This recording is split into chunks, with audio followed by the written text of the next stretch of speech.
So it's day 29, 7 वाजलेत आणि या गुढीपाडवाच्या तुम्हाला सर्वांना हार्दिक हार्दिक शुभेच्छा. तर मग आता थोड्या वेळाने आवरून मी निघणार आहे ऑफिसला.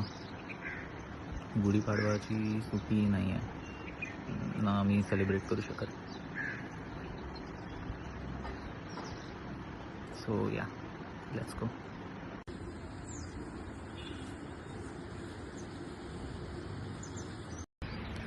सो नाश्त्याला शिरा गुढीपाडवाच्या निमित्त.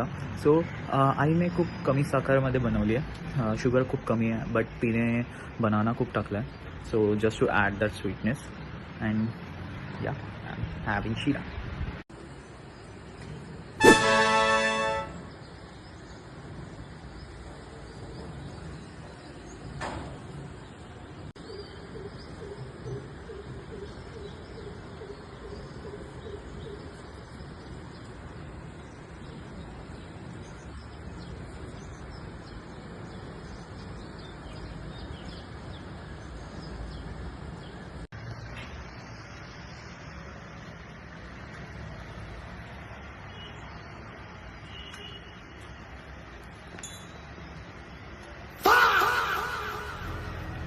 कडू आहे. आजपासून दुसरा ऋतू चालू होतो उन्हाळी.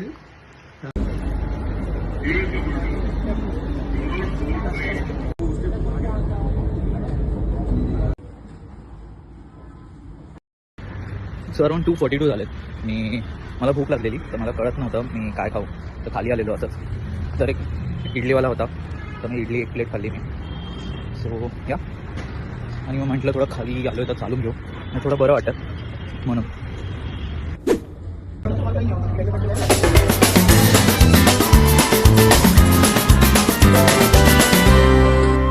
It's been 10:15. मी फ्रेश झालो आहे. आता थोड्या वेळाने जेवेन मी आणि मग त्यानंतर मी थोडं वॉक करणार आहे. बिकॉज बराच लेट काल आणि आज झालं जेवायला. मस्त पुरणपोळी बनते.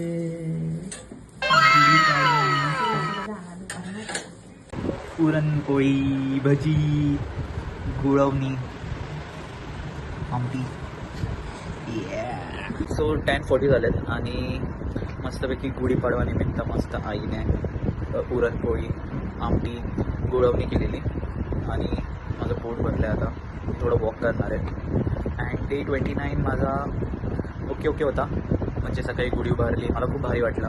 आपला मराठी नववर्ष सुरू झालं आहे आणि फक्त वाईट वाटलं की आता म्हणजे लहानपणी खूप मजा यायची गुढी उभारायला. परत नंतर आई मस्तपैकी नवीन कपडे घालायचे. त्यानंतर आई गरम गरम पुरणपोळी बनवून त्याला तूप वगैरे लावून मला दीदीला द्यायची आणि मजा यायची तेव्हा. पण आता असं आहे ना की जॉबमध्ये सगळे अटकलेत, सगळे सण विसरून चाललो आहे आपण. ते मुमेंट्सच एन्जॉय करता येत नाही आहे आधीसारखं. आणि आज पण लाईक बऱ्याच जणांना सुट्टी होती, मलाही नव्हती. तर थोडंसं वाईट वाटलं की मराठी सणांना थोडं बोलतो ना इम्पॉर्टन्स द्यायला पाहिजे. कारण महाराष्ट्रामध्ये लाईक राहून मराठी सणांना तेवढं इम्पॉर्टन्स भेटत नाही आहे. तर मग like don't get me in a wrong way, but yeah, that's it for the day 29, and do follow it with Pradeep.